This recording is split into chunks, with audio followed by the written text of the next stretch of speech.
میرا خاص طور پر آگ کے بارے میں ہے۔ کچھ احادیثیں، کچھ قرآن کے واقعات اور کچھ اہل بیت کے واقعات اور کچھ علماء کے واقعات ایسے موجود ہیں جن کو اللہ پاک نے آگ سے بچایا۔ حضور کریم صلی اللہ علیہ وسلم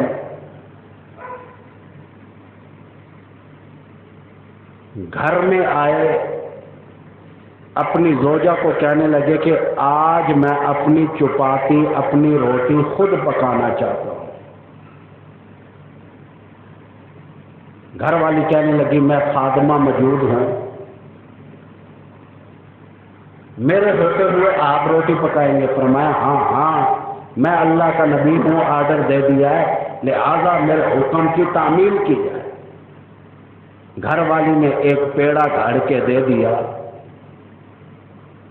اس زمانے میں گھر کی روٹیاں زیادہ تر تندور میں پکا کرتی تھی، تو اسی لیے حضور کی گھر والی کہتی ہے کہ آگ اتنی تیز تھی اس دن گھر کی روٹیاں جلد پک گئی۔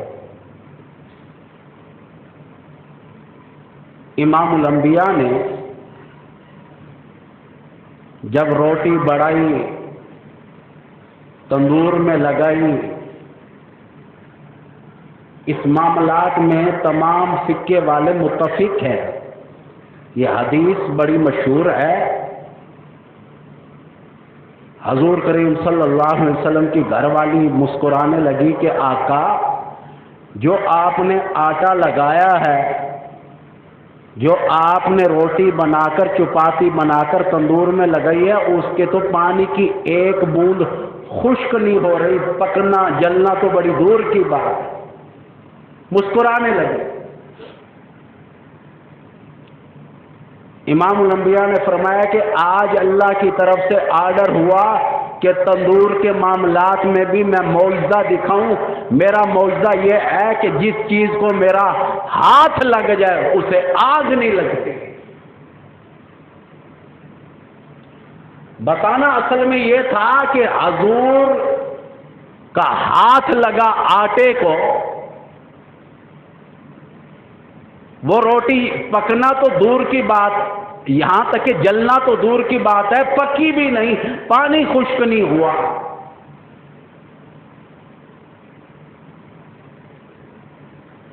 اسی طرح حضور کریم صلی اللہ علیہ وسلم کی سب سے بڑی صاحبزادی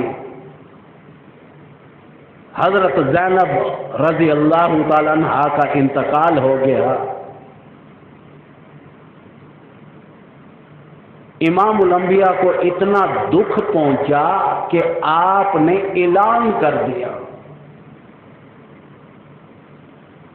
فرمایا جہاں آدمی ملے جس نے میری بیٹی کو اونٹ سے نیچے گرا دیا، حمل ساکت ہوا، سوکھ کر کانٹا ہو گئی، انتقال کر گئی، جہاں بھی میرے بیٹی کا مجرم ملے اسے آگ لگا دی جائے۔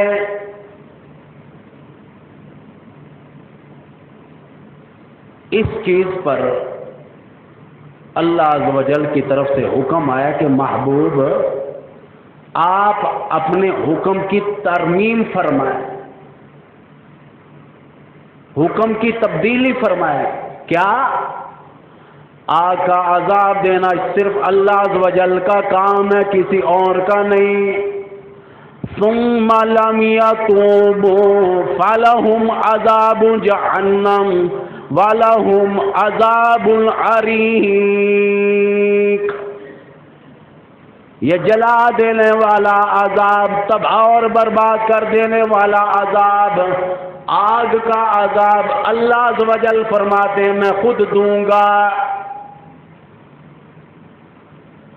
امام الانبیاء نبی ہو کر، شہنشاہ کائنات ہو کر، پھر بھی ترمیم فرمائی اپنے حکم کے بارے میں فرمایا کہ جہاں میری بیٹی کا قاتل ملے سیدہ زینب رضی اللہ تعالیٰ عنہ کا، یہاں تک کہ اسے آگ نہیں لگانی، قتل کر دینا ہے۔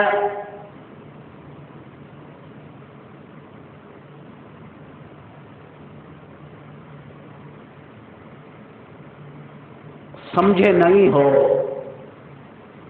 آگ کے عذاب سے اللہ پاک نے منع کیا،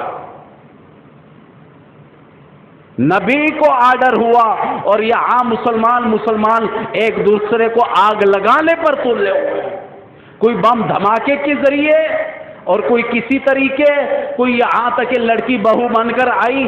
پہلے آپ کو پتا ہے مٹی کے تیل والے چولہے ہوا کرتے تھے، واٹمیوں والے، اس کے ذریعے آگ لگا دی جاتی تھی۔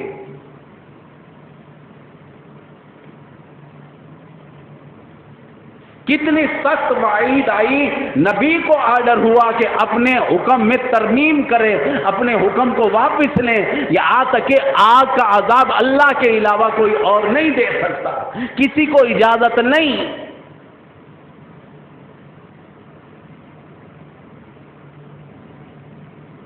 آج ٹینکر بنائے گئے ہیں، کتنا کچھ بنایا گیا ہے، کون نہیں جانتا کہ ایسے جدید اسلحے جس کی وجہ سے مکان جل جاتے ہیں، لوگ جل جاتے ہیں، کس قدر تباہ و برباد ہو جاتے ہیں۔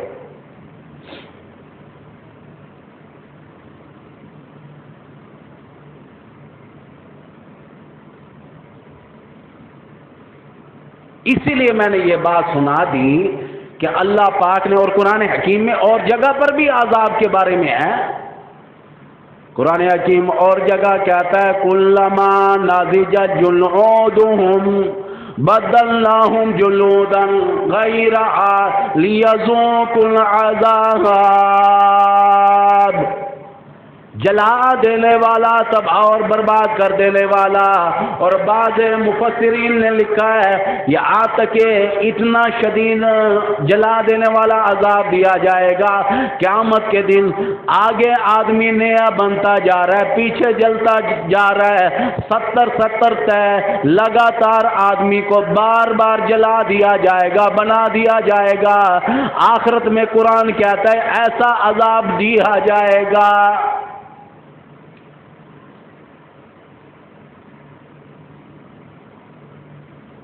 بات وہی کر رہا ہوں کہ آگ کا عذاب اللہ پاک فرماتے ہیں یہ تو میں نے اپنے پاس رکھا ہے، کسی اور کو اجازت نہیں۔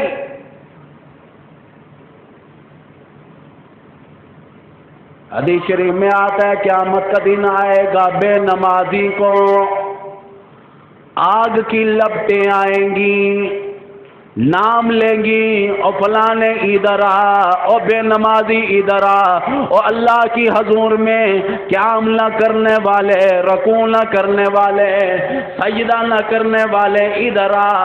آگ ایسے اٹھا کر لے جائے گی بے نمازی کو، اپنے اندر اپنی لپٹوں میں لے کر سمیٹ کر لے جائے گی، جیسے پرندہ دانہ اٹھا کے لے جاتا ہے۔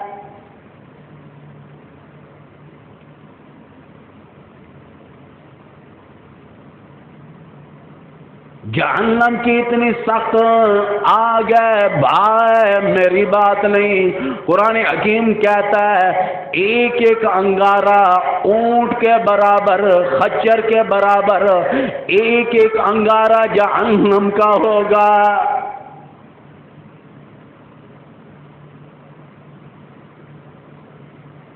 کتنی سخت آگ کی بات ہو گئی۔ اور اللہ پاک اتنا مہربان ہے، امام حسین کا صاحبزادہ ہے، حضرت علی مرتضیٰ کا پوتا ہے۔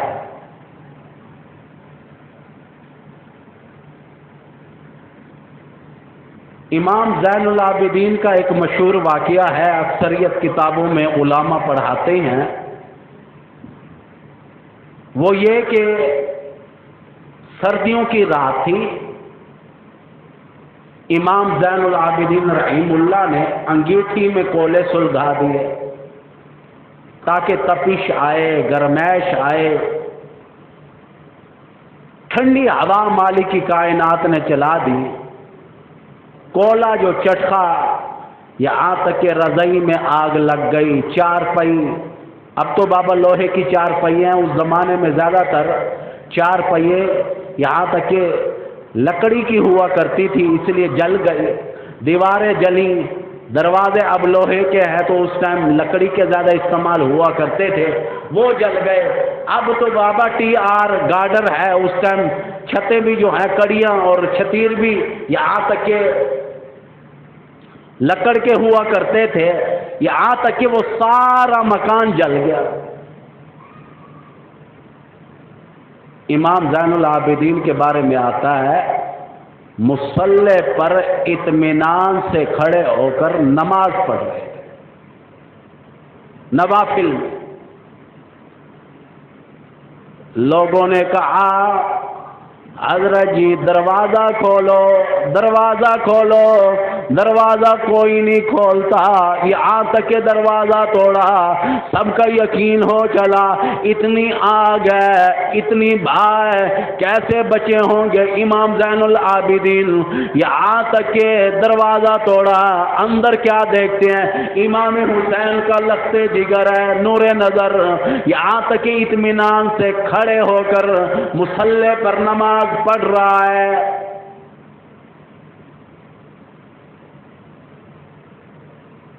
مصلی پر کھڑے ہو کر نماز پڑھ رہے ہیں.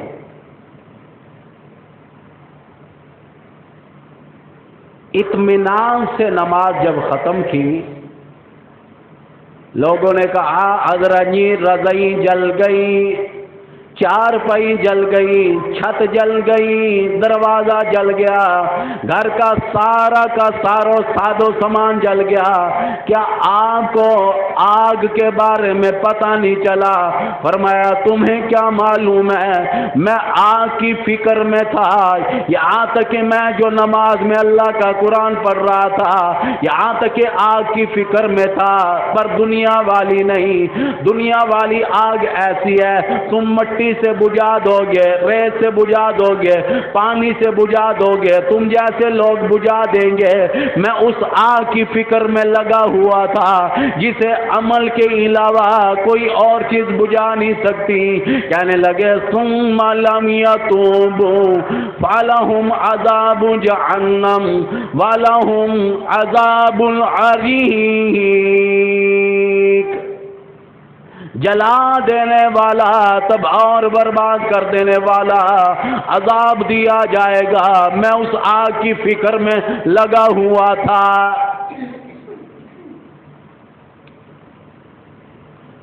دنیا کی آگ کی فکر میں نہیں، میں تو آخرت کی آگ کی فکر میں لگا ہوا تھا.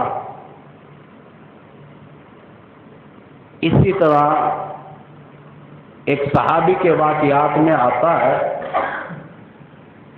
ساری رات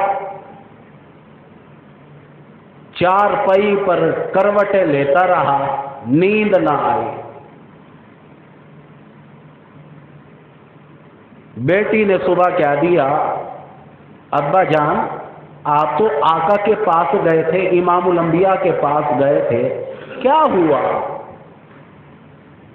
ساری رات آپ کروٹ لیتے رہے، نیند نہیں آئی آپ کو. بیٹی بھی تو اتنی اچھی ہوگی جو ساری رات جاگ رہی تھی، اپنے باپ کو بار بار دیکھ رہی تھی کہ میرے ابا جان کو نیند نہیں آ رہی. کہنے لگا بیٹی شہنشاہ کائنات کے منہ سے سن کر آیا ہوں، امام الانبیاء کے منہ سے سن کر آیا ہوں، اس نبی کی بات سن کر آیا ہوں جس کے بارے میں قرآن کہتا ہے وَمَا يَنْطِقُ عَنِ الْهَوَىٰ إِنْ هُوَ إِلَّا وَحْيٌ يُوحَىٰ. میرے نبی اپنی طرف سے کوئی بات نہیں کرتے، جو بھی کہتے ہیں میرا ہی کلام بیان کرتے ہیں، میری طرف سے وہی آتی ہے، وہی بات کیا کرتے ہیں. امام الانبیاء نے عذاب جہنم کا ذکر کیا. بیٹی اس لیے ساری رات مجھے نیند نہیں آئی، نہ جانے میرا آخرت میں کیا حال بنے گا.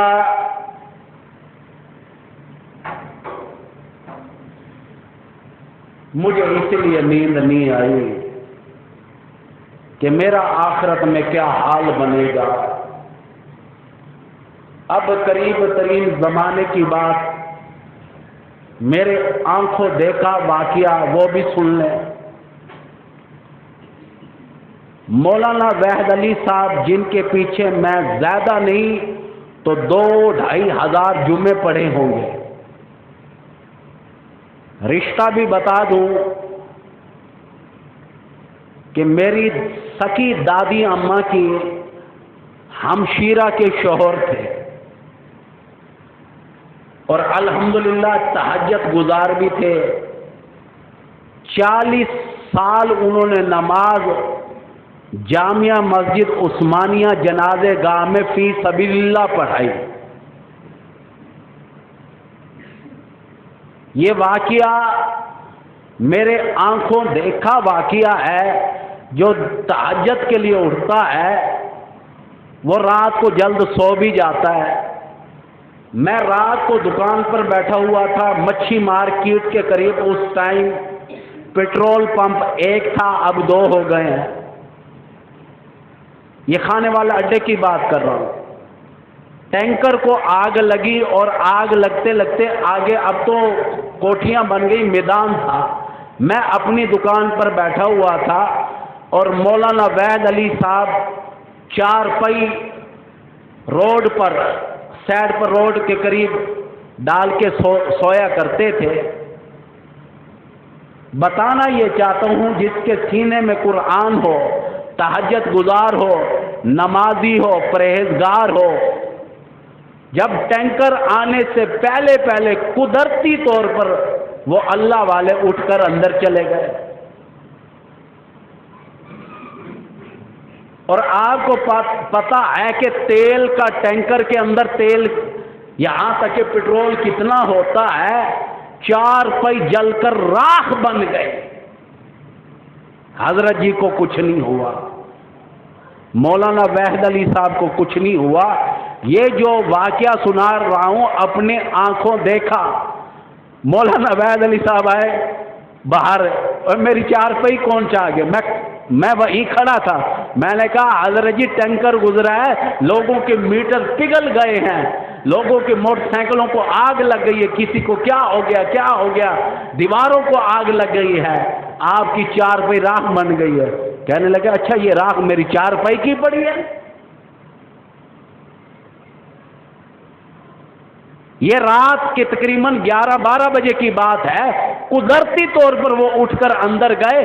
پتہ یہ چلا ہمیں یہ ماننا پڑے گا جسے اللہ بچانا چاہے تو یہ خود، ورنہ ایک سویا ہوا آدمی اٹھ کر کیسے جا سکتا؟ اللہ کی رحمت لے کر گئے۔ اور میں نے پوچھا مولانا وحید علی صاحب سے، حضرت جی اندر کیا کرنے گئے تھے؟ آدھے کچھ کرنے نہیں گیا، پتہ نہیں میں اٹھی کہ میں گیا تو بولتا واپس آ گیا۔ پتہ یہ چلا، میں ان کی خدمات بتا رہا ہوں نا، جامعہ مسجد عثمانیہ جنازے گاہ میں 40 سال نماز فی سبیل اللہ پڑھائی، جمعے پڑھائے، اور میں اپنی بات کر رہا ہوں کئی ہزار جمعے مولانا وحید علی صاحب کے پیچھے میں نے پڑھے۔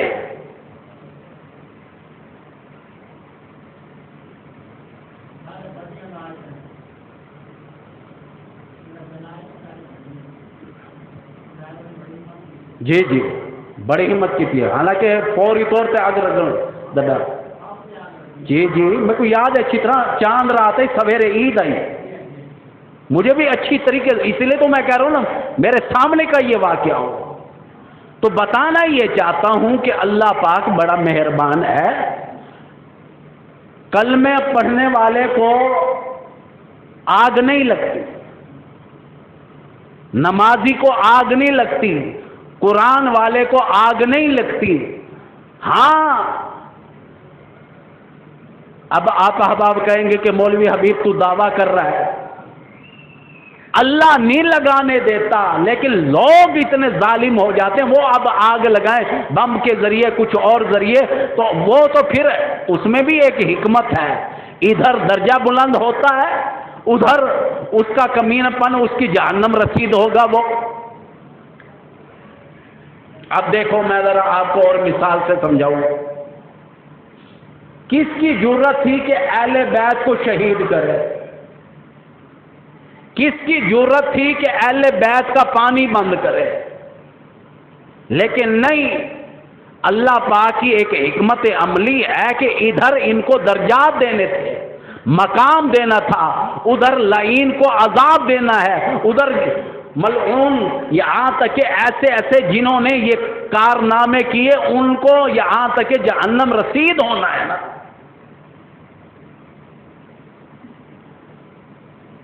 کتابوں میں آتا ہے، مختار صفی کے بارے میں آتا ہے، سقفی کے بارے میں آتا ہے کہ اس نے 276 یا 86 آدمی یہاں تک کہ مار دیے. سفیان ثوری کا دور آیا تو بات چل پڑی کہ جتنے بھی تھے کربلا میں واقعہ کرنے والے یا اہل بیت کے ساتھ زیادتی کرنے والے الحمدللہ سارے مارے گئے. سفیان ثوری کا دور تھا، ایک آدمی کہنے لگا کہ نعوذ باللہ یزید کی فوج میں بھی شامل تھا، قاتلان حسین، قاتلان اہل بیت، قاتلان شہداء کربلا میں بھی شامل تھا، میرا تو کچھ نہیں بگڑا. کتابوں میں آتا ہے دیا بجھنے لگا، دیا جو بجھا پھر یہاں تک کہ لوگوں نے کہا ذرا ٹھیک کریو، یہاں آستین میں جو آگ لگی وہ جل کر راکھ ہو گیا. اور اسی ٹائم بزرگ کہنے لگے کہ ظلم کا بدلہ ظلم ہے. پھر ایک سوال اور ہوا کہ حضرت جی اب تک اسے کچھ نہیں ہوا، اب اسے آگ کیوں لگی؟ فرمایا کہ اب اس نے گواہ بنا لی، اب اس نے یہاں تک کہ اپنے گناہ کا اقرار کیا، اللہ پاک نے آگ لگا دی.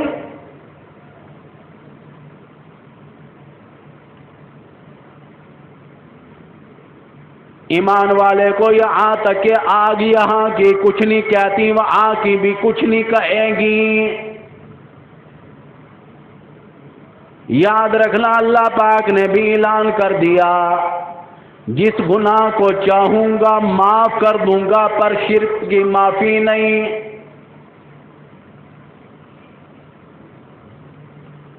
شرک کرنے والے کی معافی نہیں. کلمہ پڑھنے والے کی معافی ہے، قرآن پڑھنے والے کی معافی ہے، وہ عذاب سے بچ سکتا ہے، یہاں کی آگ سے بھی بچ سکتا ہے، وہاں کی آگ سے بھی بچ سکتا ہے. یہاں تک کہ شرک کرنے والا نہ یہاں کی آگ سے بچ سکتا ہے نہ وہاں کی آگ سے بچ سکتا ہے.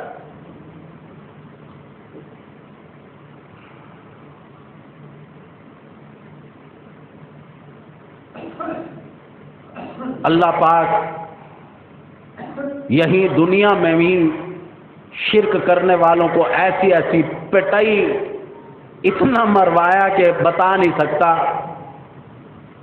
ابو جہل کے بارے میں آتا ہے کہ ایک گہرا کھڈا کھدوا لیا اس نے،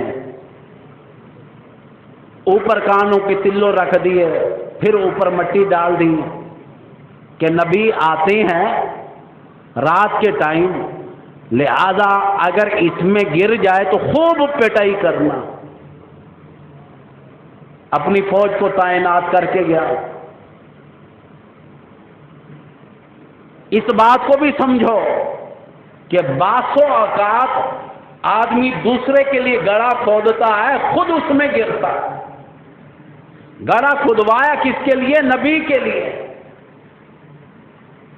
اور فوج کو کہہ کے جا رہا ہے کہ اگر نبی اس میں گر بھی جائے، اگر کہے میں عمر ابن حشام ہوں، پھر بھی چھوڑنا نہ، خوب پٹائی کرنی ہے،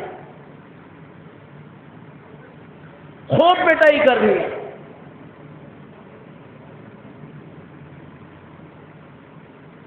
یہاں تک کہ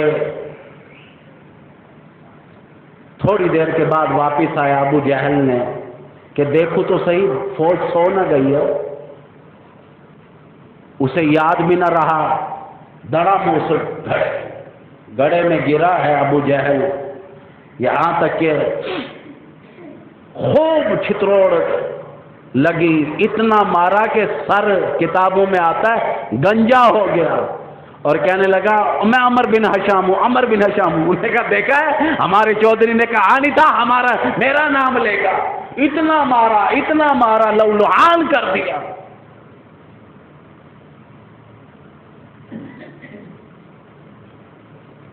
یہ بھی واقعہ بیان کرنے کا مقصد یہ ہے کہ باسو اوقات کسی کے لیے گڑھا کھودنے سے خود اس میں جاتا ہے۔ ابو لہب ہے امام الانبیاء کا چچا ہے، آپ کو کیا بتاؤں کہ اتنی تکلیفیں دیا کرتا تھا، رات اور دن، صبح اور شام، کوئی ٹائم ایسا نہیں، خود مارنے والا، اس کی بیوی مارنے والی، محلے کے بچوں کو بھی سنگریزے دیتا تھا، پتھر وٹے روڑے دیا کرتا تھا، لو میرا بھتیجا ہے اسے پتھر مارے جائے۔ امام الانبیاء جہاں سے بھی گزرتے ابو لہب نے اتنی بڑی زیادتی کی، اتنے بڑے دکھ دیے، یہاں تک کہ قرآن میں اللہ پاک کو بھی کہنا پڑا، ابو لہب کے لیے بد دعا کا آرڈر دیا گیا۔ صرف پتھر نہیں مارا کرتا تھا، امام الانبیاء کو بد دعا دیا کرتا تھا۔ اللہ پاک نے قرآن بنا کر بھیج دیا، فرمایا اے میرے نبی یہ تجھے جو بد دعا دے رہا ہے آج کے بعد تم بھی دیا کرو، تمہارے ماننے والے بھی دیا کریں۔ الہی کیا بد دعا دے، قرآن اس وقت تک ہمارا مکمل نہیں ہوتا جب تک ابو لہب کو بد دعا نہ دی جائے۔ کتابوں میں آتا ہے جھولی میں پتھر لے کر پھرا کرتا تھا، لوگوں کو دیا کرتا تھا، لوگوں میرے یتیم بھتیجے محمد صلی اللہ علیہ وسلم کو پتھر مارو، پھر بھی امام الانبیاء نے کبھی اف بھی نہیں کی۔ اب قرآن آ گیا، تبت یدا ابی لہب وتب ما اغنی عنہ مالہ وما کسب۔ امام الانبیاء کو بد دعائیں دی، تیرے ہاتھ ٹوٹ جائے۔ اللہ پاک نے فرمایا اے ابو لہب تو نے میرے نبی کو بد دعا دی ہے، ابو لہب تو نے میرے آقا کو بد دعا دی ہے، تو نے یہاں تک کہ ختیجہ کے شوہر کو بد دعا دی ہے، تو نے آقا یہاں تک کہ عائشہ کے شوہر کو بد دعا دی ہے، تو نے صدیق کے آقا کو بد دعا دی ہے، یہاں تک کہ میں کہتا ہوں تبت یدا ابی لہب وتب، ذمہ واری سے کہتا ہوں ابو لہب کے لیے قرآن بن کر آ گیا۔ ابو لہب کو بد دعا دینے والا صدر نہیں، وزیر نہیں، امیر نہیں، فرشتے نہیں، جنات نہیں، انسان نہیں، خود مالکی کائنات کا قرآن آ گیا، ابو لہب کے لیے بد دعا دینے لگا۔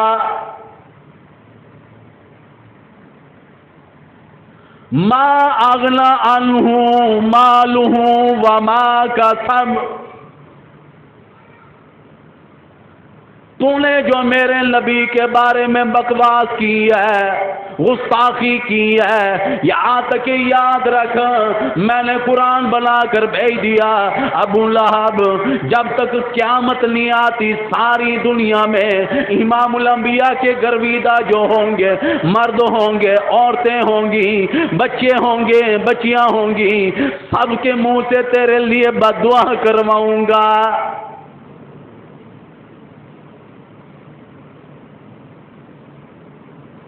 بتانا یہی چاہتا ہوں کہ آگ کا عذاب کوئی اور نہیں دے سکتا۔ مالکی کائنات نے فرمایا آگ کا عذاب دینا میرا کام ہے، اس لیے امام الانبیاء کو آرڈر ہوا آپ کی بیٹی سیدہ زینب رضی اللہ تعالیٰ عنہ کو، یہاں تک کہ جنہوں نے اتنا مارا حضور نے جو اعلان کیا جس نے میری بیٹی کو مارا اسے آگ لگا دو۔ اللہ پاک نے منع کیا اے میرے نبی یہاں تک کہ آگ نہ لگائی جائے اپنے معاملات میں ترجیح کرو، یہاں تک کہ آپ اپنے فرمان میں تبدیلی کرو۔ امام الانبیاء نے کہا جہاں بھی نظر آئے اسے قتل کر دینا، آگ نہ لگانا، آگ لگانے سے میرے اللہ نے منع کر دیا۔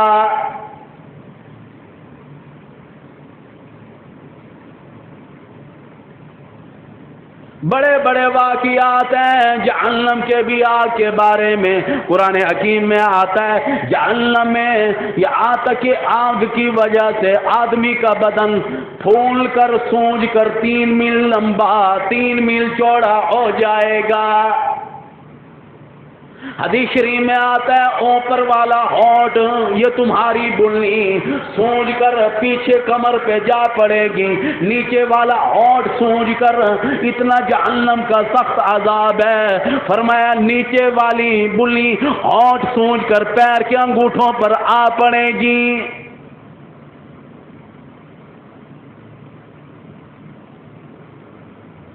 زبان یہاں تک کہ اتنی لمبی ہو جائے گی 18 آدمی اوپر کھڑے ہو سکتے ہیں۔ جہنم کی آگ کی وجہ سے لوگ کہیں گے پانی پانی۔ قرآن حکیم گواہ ہے گرم کھولتا ہوا پانی دیا جائے گا، یہاں تک کہ پیپ بھی ہوگی رات بھی ہوگی، ایسا جہنم کا پانی پلایا جائے گا۔